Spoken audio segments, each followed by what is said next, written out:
Well, isn't this a nice start to my day? Aha! I finally did it! I finally did it in survival with no cheesting.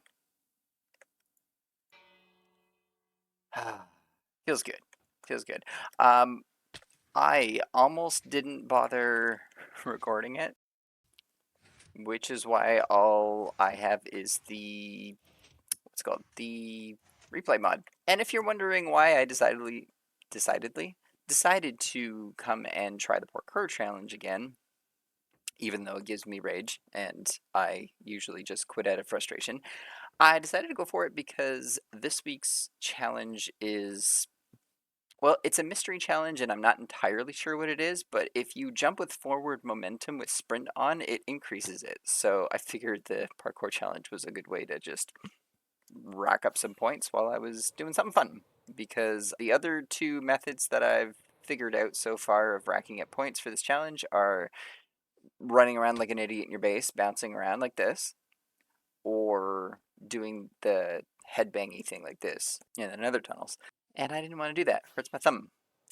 And bouncing around like an idiot's fun, but there's only so much of my base to explore. So, parkour it was. Am I going to win this week? Probably not. I believe the first place is currently 2.2 million. I'm at just over a million now. Second place is 1.5 million, so I'm in third right now, but it's gonna be close. There's at least two other people that are. Wait, that's not my cat. Anyway, there's two other people who are participating. One's hot in my heels, so yeah, it should be an interesting one. Maybe I'll hit third, maybe I won't. I have done the interior. So, as I mentioned, I put the kitchen over here. We've got our little fridge here, bit of a, forget what that's called, an ventilation for the oven. Got ourselves a sink and some food on the table. And then we've got like a little partition here, which leads us into our living room. And I decided to go with the Crimson Stairs as kind of like a red plush kind of couch vibe. And I just kept that consistent for all the different pieces of furniture. And a couple of pots just for decoration and some lighting. Decided to use a little bit of my map art as just kind of stuff to hang, some picture frames, as well as some actual posters. And then as we move upstairs, I decided to split the second floor into two, and I did this because I realized that this is what I wanted. So this is kind of like a almost like an attic loft, and again we're keeping with that crimson for the couch, and just kind of a nice little just sitting area. I debated putting a TV in here, but I wasn't sure it would kind of quite meet the kind of cottage aesthetic that I have going on. I guess I could have, but I figured the bookshelves, having this as a bit of a reading room, gonna work better. I moved the Rubik's Cube head over from the villager area, as well as the popcorn, because these kind of just fit better here. And then in here, we have just kind of a little, I want to call it a bedroom, but it's almost like a little workbench area. It kind of came out a little bit differently from what I was expecting or intending, but it still works as a living room, but it's kind of more of like a tinker's room slash sleeping area. And then we've got just kind of a little closet, I guess. So that came out well. And again, just a little bit of use of the map art for some more pictures. So that's this build pretty much complete, I think. I also did a little bit of work on the castle. So I brought this up to match the front bits and put a little trim on top. I also raised the walls up a little bit more. I'm debating bringing them all the way up to match the front bit so it's symmetrical all the way around, but I haven't decided if I want to do that yet. We've also closed this back off for now. I want to do something with this because that just looks a little awkward, but we created a nice little entranceway here. keeping with the colors that we're using elsewhere in the build, a little bit of dark oak to match with the door here, and then the prismarine to match the other areas here. And then a bit of lighting. And we're using the hanging signs here, as a little bit of a border, which you can not walk through. I thought you could walk through these.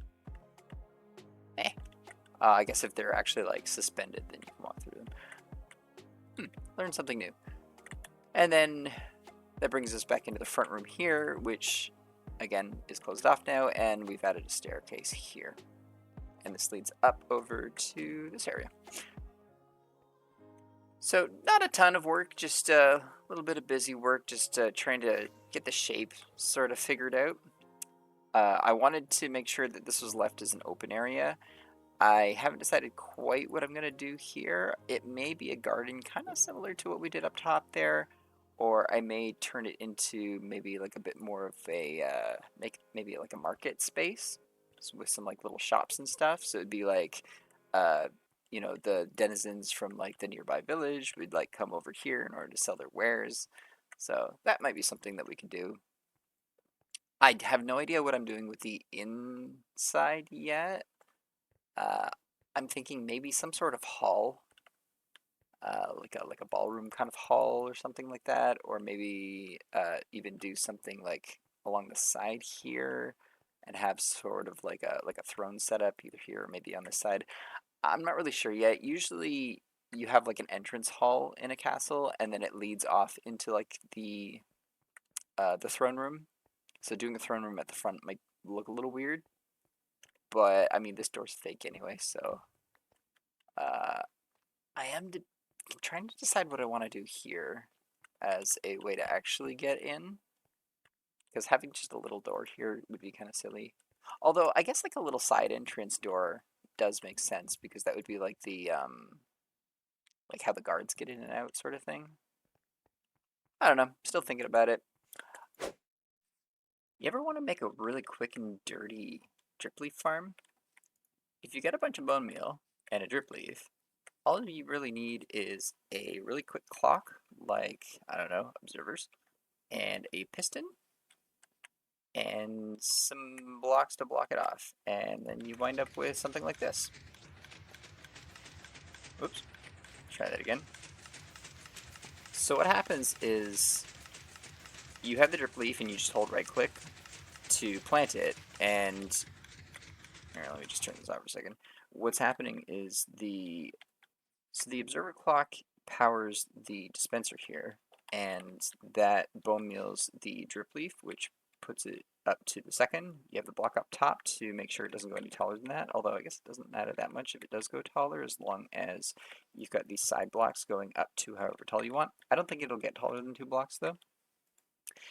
And the power dispenser also bud powers the piston here, and that will break the drip leaf. Now, what happens when you get power? When you push a drip leaf with a piston, or like basically try to move it, it breaks the whole thing. So as we can see here, if we just get rid of this for a second. So that's powering that now, right? So if we just put like any full block here, you see it breaks, and it breaks both of them. But it does give you both of them back, which is nice. So by just planting it over and over again, having these blocks here along the sides and the top, the drip leaf will always go back into your inventory. So you can just sit here holding the right click button, and then you just get free drip leaf over and over again. Now, we'll say if you do want to make this, so that you can actually turn it on and off, all you really need to do is your normal little setup with a sticky piston.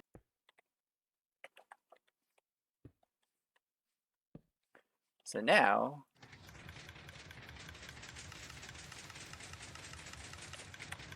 not only does this work in a way that you can turn it on and off, but as you can see, it's also a lot faster. And the reason that is when you place a block for an observer, it updates slower than if you were to push it in with a piston. I don't know the entire mechanics behind that, but it has something to do with zero tick powering, I think. It just catches the block update faster, and it just pushes it into overdrive, which for a farm of this type works really well. Now, I'm not going to keep this farm around. This is just a 5-second farm that I built. I put it in the middle of nowhere because I plan on taking this down. I just wanted a bunch of big drip leaf for a project I'm working on. This needs something, right? Yeah, I think this needs something. Something Mario themed.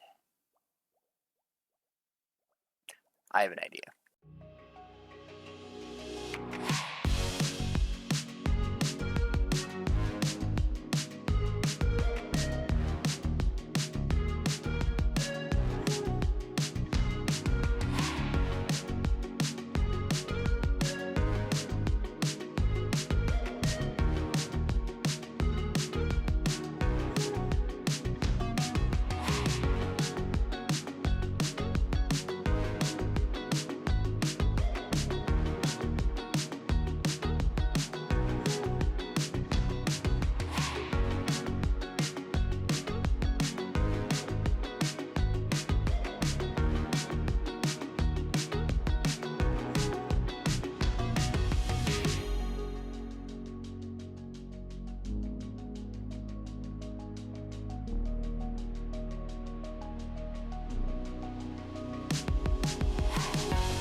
And there we are.